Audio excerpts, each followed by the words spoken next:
So for my topic, I chose to show how the Sudanese Civil War and language in that war has shaped eradication efforts of the Sudanese guinea worm parasite. So the Sudanese guinea worm parasite is a parasite that enters a person through contaminated drinking water. Once inside a person, it makes its way towards the intestines, and then eventually from the intestines to the skin while growing. The parasite itself will grow up to 1 meter long before eventually releasing itself from the skin, and as it releases itself, it releases extremely painful toxins that can leave a person paralyzed from the intense amount of pain. The disease has disrupted a lot of the small villages and economies of those tribal villages, especially since a lot of the young men are unable to work the fields or raise cattle. Underlying the entire Sudanese guinea worm eradication efforts is the South Sudanese Civil War, which has taken place between the Dinka and Nuer people. This war is has a very politically underlying enmity between the two different groups, the Dinka and Nuer.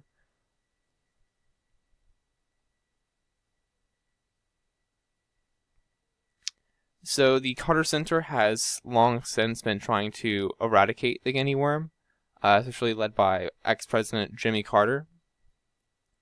Using lots of funds from the WHO as well as donations from the Carter family and donations brought into the Carter Foundation, they have combated the disease for the last 2 decades and have seen nearly a 98% decrease in cases over the early 2000s. However, since South Sudan is the only remaining country to have guinea worm disease, progress has slowed very quickly due to the civil war and political upheaval that have been embedded in Sudan.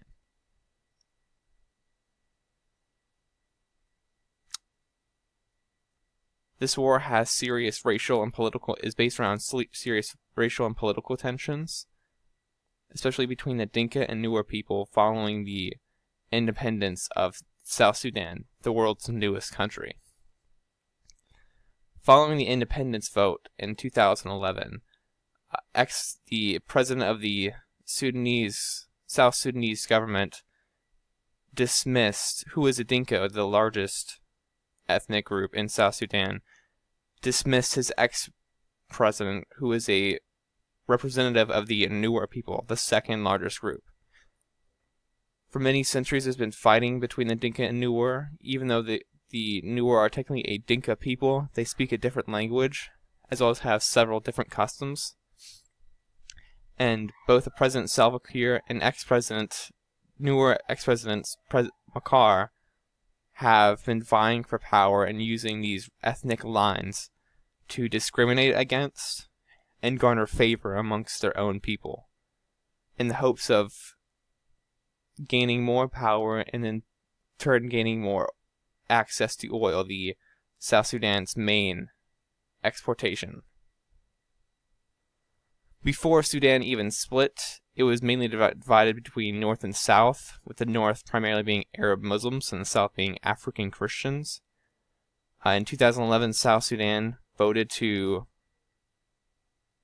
gain its own independence as a country. However, even then, people of the Dinka tribe thought that many of North Sudan's political officials were hiring small rebel groups of Nuer people to disrupt the government in South Sudan in order to gain access to more oil.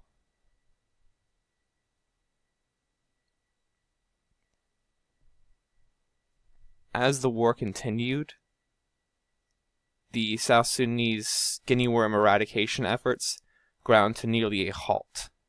It was nearly impossible for the Carter Foundation to educate and filter water in the middle of a war zone. As such, the relations between the Dinka and Nuer tribe grew even worse, as both saw each other as unfit and unclean, and as the true victims of the guinea worm disease.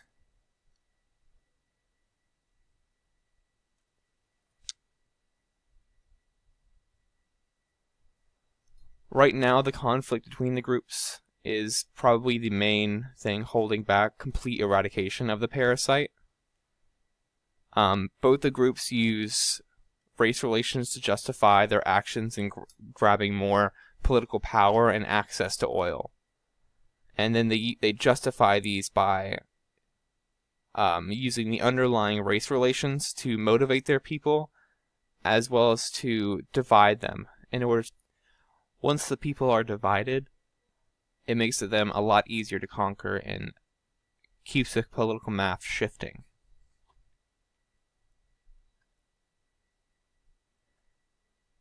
However, as recently as last year, only 25 cases, less than 0.1% of Guinea worm disease cases that were previously reported were reported in 2016. Standing up on the cusp of eradication, language and media must be used to educate the tribal villages and unite them against their true foe, the parasites, rather than against each other for the access of oil to their political players.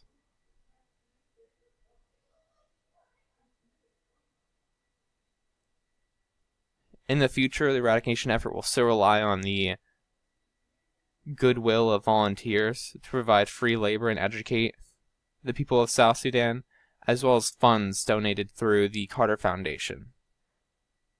So instead of language being used to divide the Sudanese people based on their underlying race relations, it can instead be used to raise awareness and finally eradicate South Sudanese guinea worm.